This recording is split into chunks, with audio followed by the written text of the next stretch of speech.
Hello BookTube and hello AuthorTube.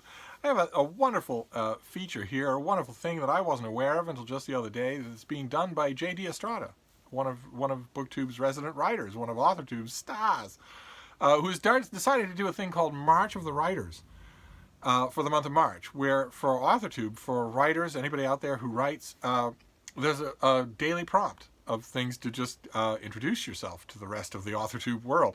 And I thought I would do those. I'm a little bit behind. So before I start doing these every day, I thought I'd catch up on the first 10 for March. And number one is Hello, my name is. It's just that. It's introduce yourself to the rest of AuthorTube, to anybody new who might be around. And my name is Steve Donahue. I am a professional book reviewer. I write lots of other things as well. I am I'm participating in the writing of 3 different books in 2020. And I also write works of my own. Fiction for NaNoWriMo, but I've also been nudged by a number of different people from a number of different quarters to start writing something else, to start writing a long work of nonfiction, a memoir, an autobiography. And I'm starting to think seriously about pulling the threads together for that. And another project that a number of people have been nudging me to do is something I mentioned on this channel, which is a big work of biography of the United States President William Howard Taft. So it's a number of different things, but the main writing that I do, as J.D. Estrada says in his video, all writing is writing. So there are no grades here. And one of the main thing that I write is book reviews for public consumption in a whole bunch of different venues. there's a whole bunch of different places where my work appears regularly. Probably nearest and dearest to my heart would be the online literary journal Open Letters Review, where I'm one of the editors, and which is the inheritor of the online literary journal Open Letters Monthly, where I was one of the 3 people to found it and was its managing editor for 10 years. Then prompt number 2 is writing Nook. Do you have a writing desk or preferred writing spot? Share it with us all. And now that I have a camera on a tripod, I am thinking I might be able to do this. I have 2 writing spots. I have a writing desk. I have an actual desk, an old desk. It's battered. It's been with me forever. It was my father's before then.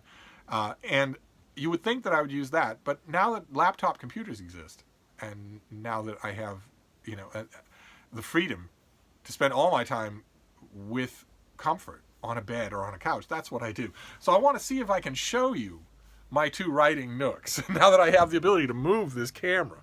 This is the first one. This is the bed. See? With the nightstand and the pillows piled up. I don't have one of those granny cushions or anything like that. Instead, I just pile up the pillows. This is where I do a huge amount of work, is on the bed. Because this room is my little book room, and it is nice and cozy, and it can be nice and warm in cold weather. This is an old house, so but we are gradually approaching warmer weather.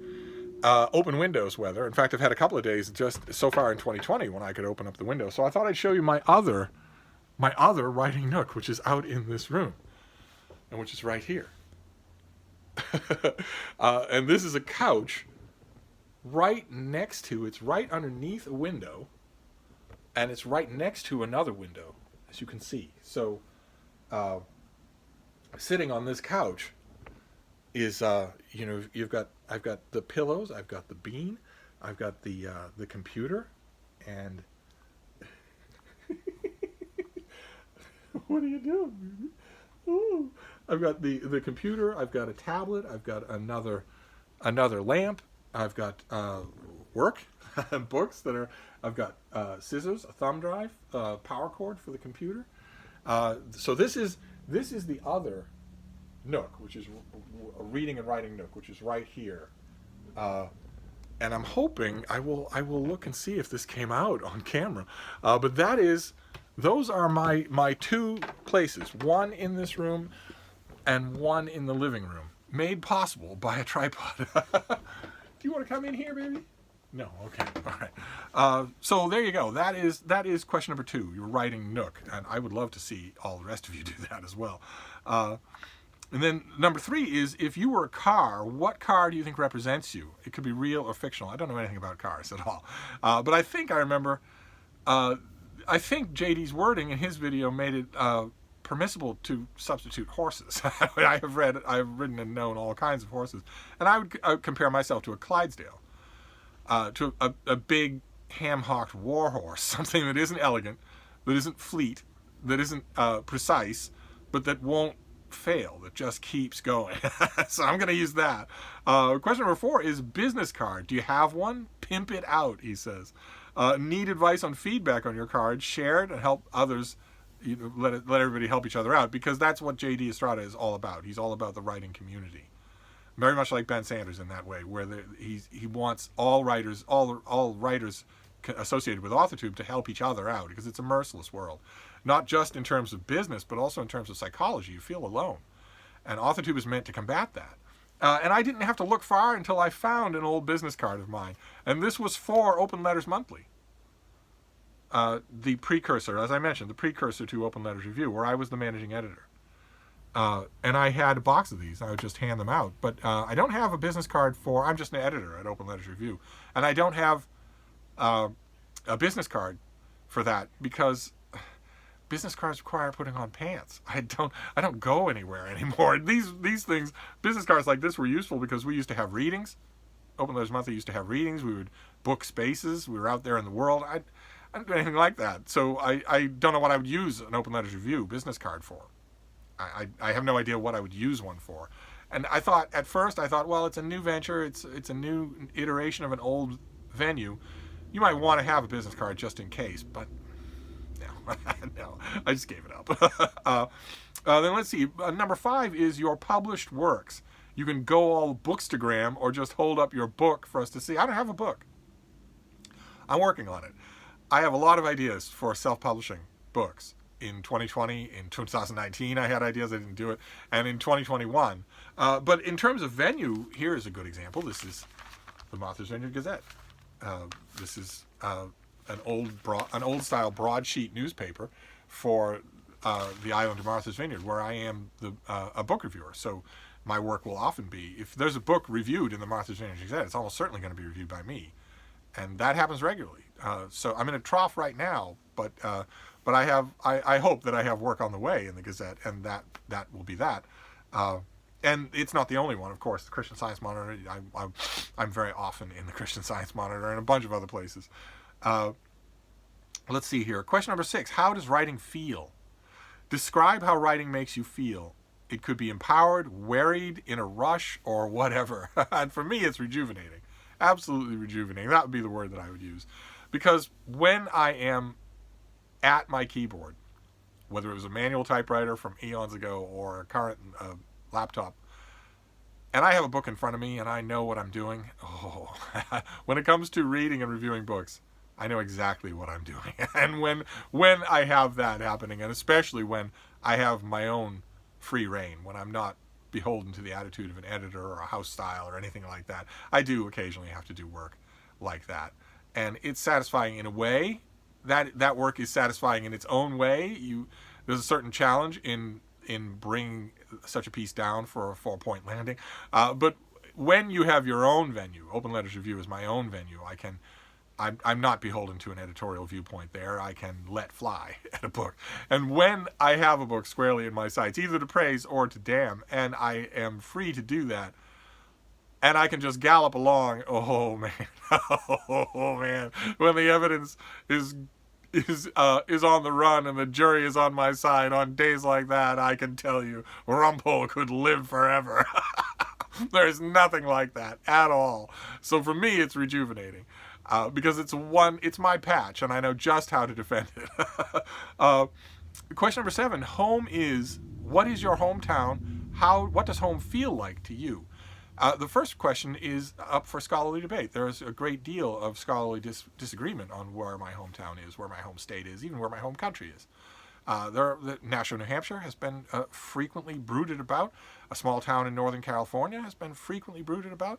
A town in Iowa, Keokuk, Iowa, all sorts of other places have come up, and scholars aren't sure, so the matter is unsettled. But for the second question, what does home feel like to you? Well, I've never needed any of those places or anything else. I've done a lot of traveling where I didn't have a home. My home for me is dogs.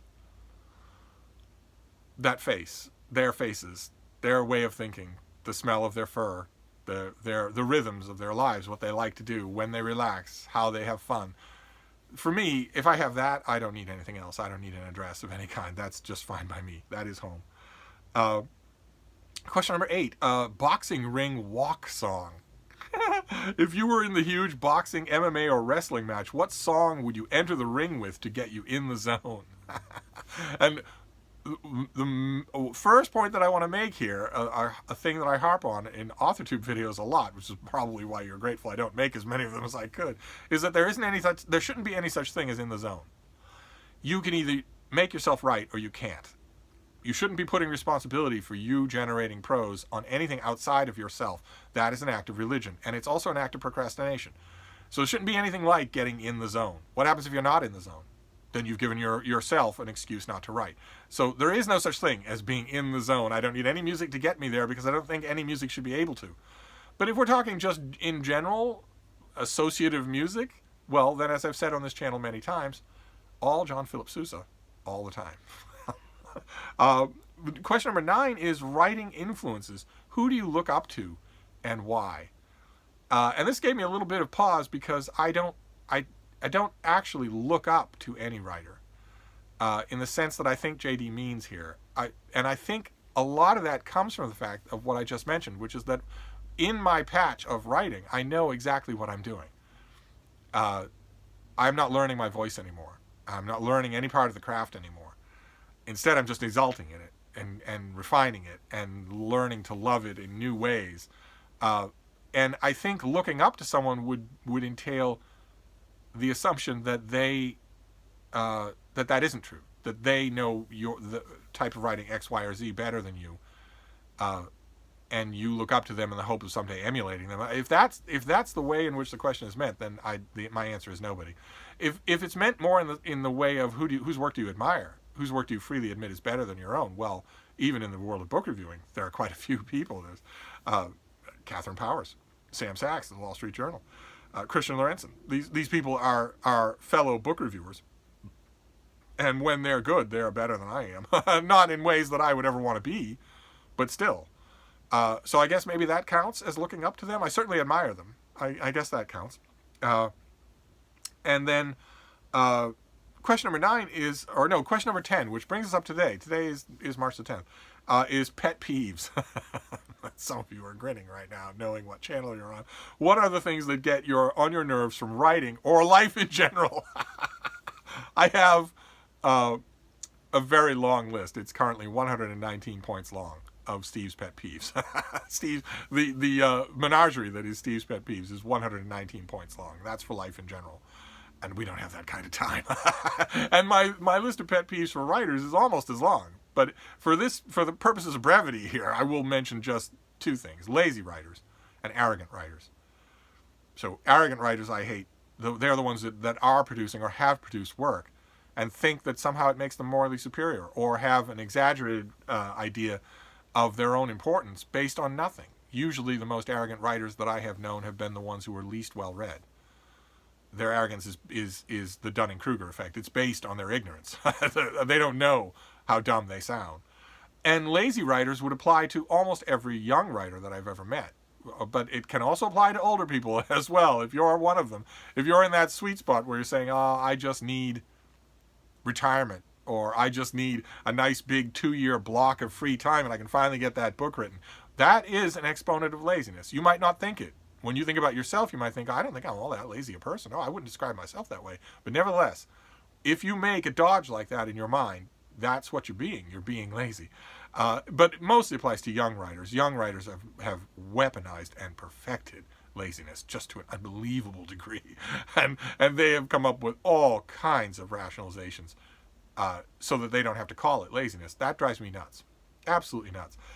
That is definitely a pet peeve. And I find that all the time in writers, especially the ones who have, as I mentioned, externalized some element of their own responsibility for their own productivity.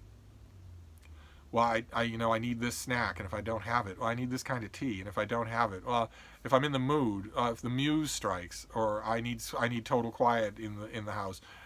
Okay, this particular house that you're in, has there ever been total quiet in the history of the time that it's been building? No. Oh, but you need that. Okay, so, and so on and so forth. You know the dodges because I bet if you're part of AuthorTube, you've probably done quite a few of them yourself, and that drives me nuts. That is definitely a pet peeve.